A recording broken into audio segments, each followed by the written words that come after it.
नाजरीन, आपको आगाह करते हैं अहम खबर से। पाकिस्तान की कौमी असम्बली के साबिक स्पीकर असद कैसर ने बरतानिया के मशहूर बिजनेसमैन और साबिक वज़ीर-ए-आज़म इमरान खान के साबिक मशीर और करीबी साथी अनिल मुसर्रत, नबील मुसर्रत, इफ्तिखार मजीद और पीटीआई बरतानिया के साबिक सदर राना अब्दुल सत्तार, पीटीआई बरतानिया के ओवरसीज एडवाइजर नासिर मीर के हमरा मैनचेस्टर में हंगामी प्रेस कॉन्फ्रेंस से खिताब करते हुए कहा कि दो असम्बलियां टूटने के बाद पीडीएम की हुकूमत का आम इलेक्शन कराना पड़ेंगे।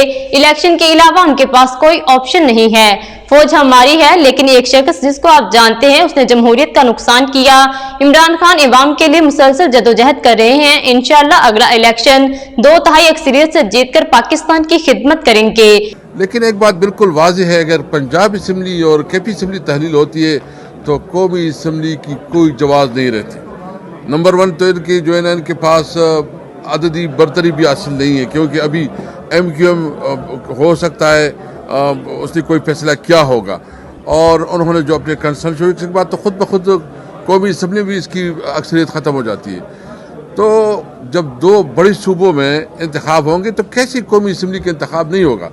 तो मैं एक बात वाज़ेह करूँ कि पाक फौज हमारे फौज है, हमारे इनके साथ जो है ना एक मोहब्बत का रिश्ता है, और वो इस वजह से है कि हम सिर्फ एक मुतालबा करते हैं कि इदारे जो है ना अपनी कॉन्स्टिट्यूशन की जो उनके रोल है उसके मुताबिक रहे। एक्सपोर्ट कितने तेज़ी से बढ़ रहे थे, आप उस वक्त देखते कि हमारा GDP क्या था, इस वक्त क्या है।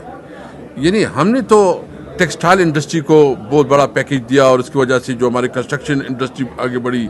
हमने जो कंस्ट्रक्शन को, टेक्सटाइल को जितनी बड़ी पैकेजेस दी, और साथ साथ जो हमने एक्सपोर्ट बढ़ाए और दुनिया के साथ एक नई रिलेशन कायम की। ख़ासकर जो है ना जो हमारा इस वक्त जो सेंट्रल एशिया और अफ्रीका के लिए हमने पॉलिसी बनाई कि हम सेंट्रल एशिया की तक एक्सेस करें, और हमारे बहुत अच्छा उसके साथ वो बनना था। तो हमारा बेसिक ये है कि एक्सपोर्ट को कैसे बढ़ाया जाए। एग्रीकल्चर के ऊपर हमने पूरा पैकेज दिया था। आपको पता है कि सबसे बड़ा पैकेज हमारी हुकूमत ने दिया एग्रीकल्चर के लिए। और ये सूरत हाल अभी फौरी इलेक्शन के अलावा इसका कोई हल नहीं है, सिर्फ वाहिद हल है फौरी इलेक्शन।